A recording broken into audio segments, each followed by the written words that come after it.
Welcome to The Last Breakfast. Please enjoy the video.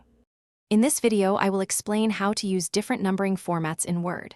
To begin, open your document and navigate to the Home tab.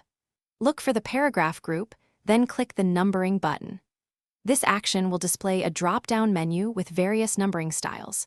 You can quickly apply a default format or explore more advanced options for your lists and outlines, making your documents clear and organized.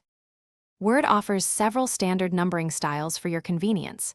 You can easily select Arabic numerals, like 1, 2, 3, or uppercase and lowercase letters, such as A, B, C. Simply highlight the text you wish to number, then click your preferred style from the drop-down menu. This instantly organizes your content into a clear, sequential list, perfect for many document types. For more sophisticated numbering, Word provides advanced options. You can utilize Roman numerals, both uppercase and lowercase, or even create entirely new number formats. Access Define New Number Format from the drop-down menu to Customize.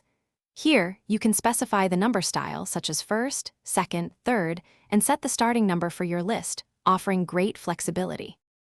Beyond basic formats, you can customize the appearance of your numbering. Through the Define New Number Format dialog, you can change the font, size, and color of your numbers to match your document's aesthetic. Additionally, you can easily restart numbering at one or continue a previous list, ensuring seamless flow throughout your document. These tools provide complete control over your numbered lists. Thanks for watching. If this was helpful, leave a like and consider subscribing. See you next time.